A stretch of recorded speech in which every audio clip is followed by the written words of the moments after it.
دوستو، ایک دن سلطان محمود غزنوی کا دربار لگا ہوا تھا۔ دربار میں ہزاروں افراد شریک تھے، جن میں اولیاء، کتب اور ابدال بھی تھے۔ سلطان محمود نے سب کو مخاطب کرتے ہوئے کہا، کوئی شخص مجھے حضرت خضر علیہ السلام کی زیارت کروا سکتا ہے؟ سب خاموش رہے۔ دربار میں بیٹھا ایک غریب دیہاتی کھڑا ہو گیا اور کہا، میں زیارت کرا سکتا ہوں۔ سلطان نے شرط پوچھی تو عرض کرنے لگا، 6 ماہ دریا کنارے چلہ کاٹنا ہوگا، لیکن میں ایک غریب آدمی ہوں، میرے گھر کا خرچہ آپ کو اٹھانا ہوگا۔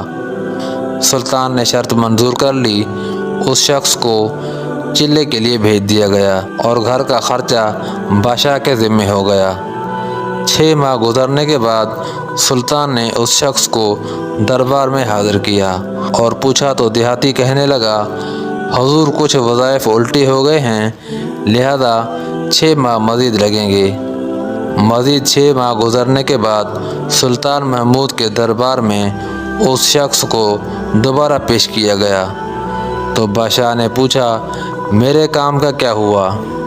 یہ بات سن کے دیہاتی کہنے لگا، بادشاہ سلامت، کہاں میں گناہ گار اور کہاں حضرت خضر علیہ السلام، میں نے آپ سے جھوٹ بولا تھا، میرے گھر کا خرچہ پورا نہیں ہو رہا تھا، بچے بھوک سے مر رہے تھے، اس لیے ایسا کرنے پر مجبور ہوا۔ سلطان محمود نے اپنے ایک وزیر کو کھڑا کیا اور پوچھا، اس شخص کی کیا سزا ہے؟ وزیر نے کہا، اس شخص نے بادشاہ کے ساتھ جھوٹ بولا ہے، لہذا اس کا گلا کاٹ دیا جائے۔ دربار میں ایک نورانی چہرے والے بزرگ بھی تشریف فرما تھے۔ کہنے لگے، بادشاہ سلامت، اس وزیر نے بالکل ٹھیک کہا۔ بادشاہ نے دوسرے وزیر سے پوچھا، آپ بتاؤ۔ اس نے کہا کہ اس شخص نے بادشاہ کے ساتھ فراڈ کیا ہے، اس کا گلا کاٹا جائے، بلکہ اسے کتوں کے آگے ڈالا جائے تاکہ یہ ذلیل ہو کے مرے، اسے مرنے میں کچھ وقت تو لگے۔ دربار میں بیٹھے اس نورانی چہرے والے بزرگ نے کہا، بادشاہ سلامت، یہ وزیر بالکل ٹھیک کہہ رہا ہے۔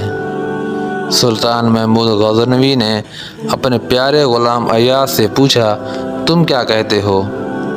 ایاز نے کہا، بادشاہ سلامت، آپ کی بادشاہی سے 1 سال ایک غریب کے بچے پلتے رہے، آپ کے خزانے میں کوئی کمی نہیں آئی اور نہ ہی اس کے جھوٹ سے آپ کی شان میں کوئی فرق پڑا۔ اگر میری بات مانیں تو اسے معاف کر دیں، اگر اسے قتل کر دیا تو اس کے بچے بھوک سے مر جائیں گے۔ ایاز کی یہ بات سن کر محفل میں بیٹھا وہی نورانی چہرے والا بابا کہنے لگا، ایاز بالکل ٹھیک کہہ رہا ہے۔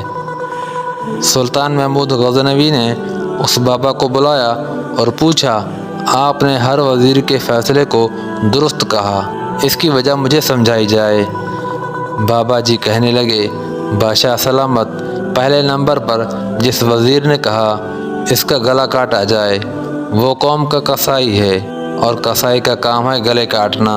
اس نے اپنا خاندانی رنگ دکھا دیا، آپ نے ایک قصائی کو وزیر بنا لیا۔ دوسرا جس نے کہا اسے کتوں کے آگے ڈالا جائے، اس وزیر کا والد بادشاہوں کے کتے نہلایا کرتا تھا، اس کا کام ہی کتوں کا شکار ہے، تو اس نے اپنے خاندان کا تعارف کرایا۔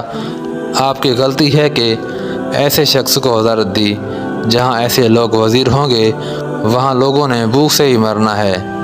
اور تیسرا ایاز نے جو فیصلہ کیا تو سلطان محمود سنو، ایاز سید زادہ ہے، سید کی شان یہ ہے کہ سید اپنا سارا خاندان کربلا میں ذبح کرا دیتا ہے، مگر بدلہ لینے کا کبھی نہیں سوچتا۔ سلطان محمود اپنی کرسی سے کھڑا ہو جاتا ہے اور ایاز کو مخاطب کر کے کہتا ہے، ایاز، تم نے آج تک مجھے کیوں نہیں بتایا کہ تم سید ہو؟ ایاز کہتا ہے، آج تک کسی کو اس بات کا علم نہیں تھا، لیکن آج بابا جی نے میرا راز کھولا، آج میں بھی ایک راز کھول دیتا ہوں۔ اے بادشاہ سلامت، یہ بابا کوئی عام ہستی نہیں، بلکہ یہی حضرت خضر علیہ السلام ہیں۔